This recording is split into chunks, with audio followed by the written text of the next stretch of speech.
A very, very warm welcome indeed this evening to Sue Claytons, Nina Kusturica and Charlotte Jamieson. I'm absolutely delighted that you could join us. I think I've got a question first of all for the filmmakers. Thanks so much for two incredibly strong pieces. I wanted to ask about the particular challenges maybe of representing children and how you tackle that as filmmakers, telling kind of individual stories of agency, energy in the case of Little Alien, and resilience, I think, came across very strongly for me for both pieces on the one hand, but maintaining that duty of care to individual children that acknowledges their status as minors, and the vulnerability that comes with that. What choices do you face? How to tell the stories, to include voiceover, not to include voiceover? Can you comment there? Just to say that was part one of the film. So what happens in the subsequent parts, that was the sort of setup, which is what happened when Calais was destroyed, and then we get to know about 12 of the children really quite well in the next 40 minutes. So you don't really see so much of the characters there. But I've taken a rather unusual stance on this issue. I heard someone say a few years ago who'd made a film about refugees, and in the Q&A somebody said, well, what happened to that guy, who we'd seen in a terrible state? And he said, I don't know, I'm not a social worker. And the thing is, obviously filmmakers aren't social workers, and he's got every right to think that, and maybe that's a good position. But I remember feeling really sort of bruised when he said it, and thought, well, I sort of work where I actually do take on a lot of what a social worker would do, and I've taken on a huge responsibility for the 12 or 14 children that I filmed with, because that's the way I got their trust. And they call me at 2, 3, 4 in the morning. One of them's just self-harmed and tried to kill himself, and I have to go to France to see him. But I don't see that as somehow separate from my filmmaking practice. And whether that's just stupid and sentimental, I don't know. But in a sense, I've made a commitment that I will actually find them lawyers, get them food, answer their phone calls, because I don't see what trust in the extreme circumstances of a child, and some of these are really young, they're 9 and 10, I don't see how you could say, well, you should trust me if, they have no food and no phone and nowhere to sleep. So maybe this is an extreme case working with asylum seekers. I'm not saying everyone has to do that, but that's just the sort of negotiation I did with myself almost as well as with them. When I started to research about refugees in Europe, why I started to research was that I was very angry how the media and the television represented refugees. And I had an impression, being a refugee myself for years, I don't know, when does it stop? Maybe I'm still a refugee, although I have a great European passport. Today I traveled to London without any problems at all. And then I did not like this approach to make a film about refugees. Because at that moment I would feel like somebody who takes a position to look at them. And my approach was to make a film with those people together. That was on one hand beautiful, because young people, they are children but not in this way, they are teenagers more. And I did not look into their papers if they are 18 or 20 or 22 or 16.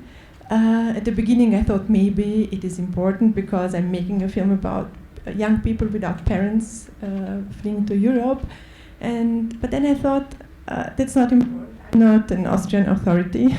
I'm a filmmaker, so I will try to work with people that I can work with, and with people who want to work with me and with us and with the crew. So that was a beautiful thing that somehow we went with them, and the part of the film was also being just a young person and not just being reduced to this part of life. This is one part of life, this is not the whole life. and the person is not the situation that the person is in. So that was for me very important to divide those two things, to see, yes, I am in a very bad situation, but I'm also young, and I'm in love, or I want clothes, or whatever. That makes a human being a human being. And so that was my approach, to make a film with them. And on the other hand, it was not so easy because they are not filmmakers. So that was our job, or my job, always to stay and to film and to ask what are the next appointments, what is going to happen in their life. Because they are just young people living their lives. So we had really a lot of shooting days, like 80. And this is that was only possible because I produced the film with my own company.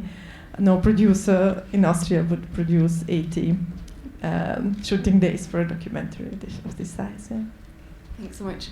Charlotte, on that point, I guess, in the particular context of the UK media on the issue of child refugees, I mean, at the height of the controversy around the Dubs Amendment, and they continue, but there were constant suggestions that minors are older than they claim to be, that they're somehow scamming the system. And I guess for a charity dedicated to protecting children, one of the major challenges has to be to challenge that narrative. How do you go about doing that, kind of to counter the tabloid portrayals? Yeah, I thought it would be really useful just to say a little bit about the team first. Yeah. So I'm from the NSPCC, and we're a small team called the Child Trafficking Advice Centre. We're a social work background, national crime agency, and we actually work very closely with immigration. We have 2 seconded immigration officers in our team. I think people find that quite shocking because they don't put social workers and immigration often in the same category. So working together in a team can often have its challenges, but also a lot of benefits. We go around the country and we train professionals who come into contact with children who may have been trafficked, or also children on the move forced into migration who are vulnerable to being exploited and abused. The issue of age assessment constantly comes up. It's a really hot topic. There's no clear way that we can tell anyone's age. There is no scientific proven way we can do this. You're not meant to, in this country, you're not meant to use dental examinations, bone density, taking x-rays and things like that.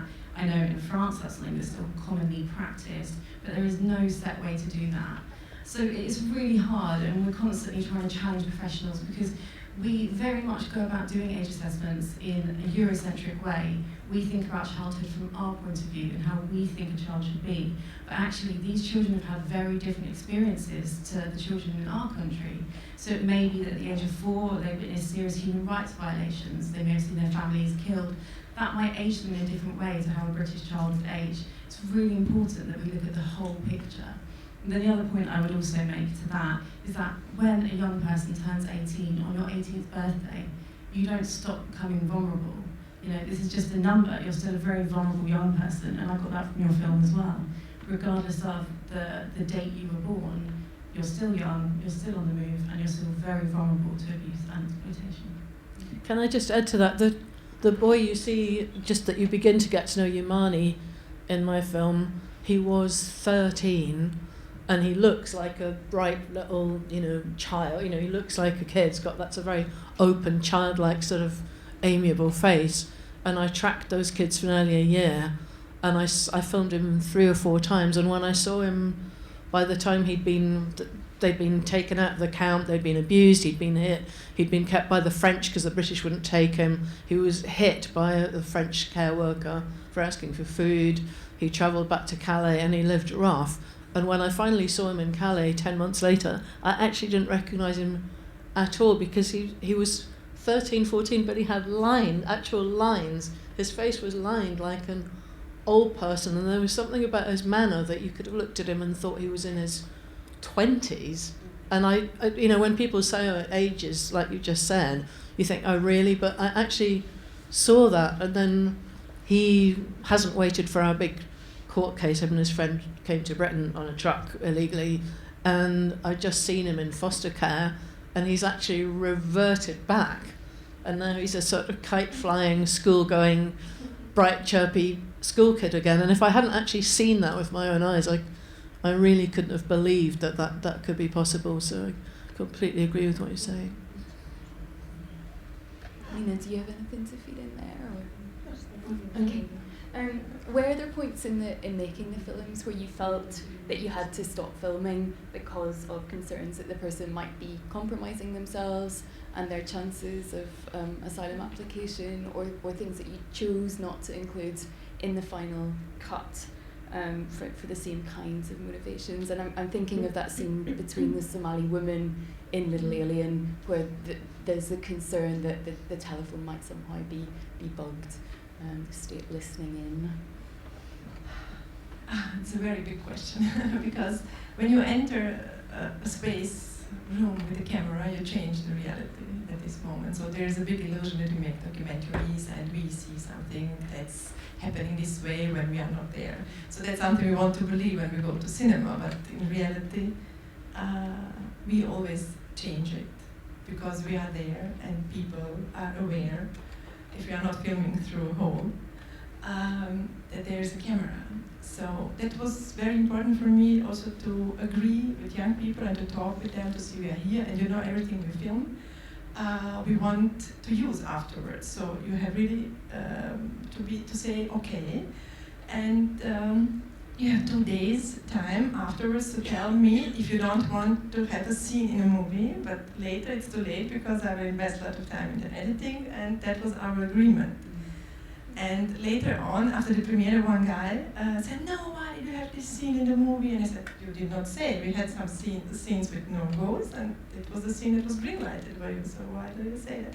"Yeah, but my hair was not so nice, and now I have a new girlfriend, and she doesn't like the hair." And I said, that's good that I really had this agreement with them. Otherwise, I would go crazy during the editing of the movie, because they are teenagers and changing so fast. And one hair they like 2 weeks ago, they don't like anymore. And there were some scenes when they told me afterwards they don't want it. I did not ask why. We also said I won't ask why, because it's so very personal. Nobody knows what they reflect in the moment. That did not happen too often. And because we had a lot of filming time and a lot of shooting days, somehow they arranged their lives with us. We were a little crew, only 4 of us, with them. So that was the agreement between the film protagonists and me. And the other thing was, how can the film influence their procedures, their asylum procedures, or their situation on the border? And it was really, every day I was like, I will never make a documentary again. Next time I'll make a fiction movie, because this scene I cannot shoot because the police will come, and then, but I want to have a good scene for my movie. I need a drama, you know, every movie needs a drama, and this is really a documentary, it's so difficult. And after sleepless nights, I promised myself to put the protagonist in the first place, and to say, if I have a feeling or they say something could make it more difficult, we will stop filming. But some things we were too unexperienced to know. Like in Ceuta and Melilla, we did not know that we were followed by the civil police. And we saw some strange people, but we didn't know they are from the civil police. And so, because we found this hidden place where they lived, we think that the police was following us, and that's why they got them, and at the end of their scenes they are in the woods. So that was something that was really maybe our fault, we don't know, we will never know. And in Austria we had legal advisors that helped us to decide. And we also did not get the permissions to film during the interviews, so that was one problem. We did not have to think about that, what is going on during the interviews. And it was not the part of the story that interested me. I was more interested in this, what happens with them, how do they feel, what expectations do they have, and how do they deal with the situation. Do you mind if I just ask, I loved the way you have these sort of spontaneous conversations between them, but did you have translation at the time, or did you only know what they were talking about afterwards? Mostly I knew afterwards, because I didn't want to stop. Or we were just talking, do you remember this? Maybe you can talk about that. And then they started, and they talked about, I don't know, everything. So some of the things, sometimes they talked for an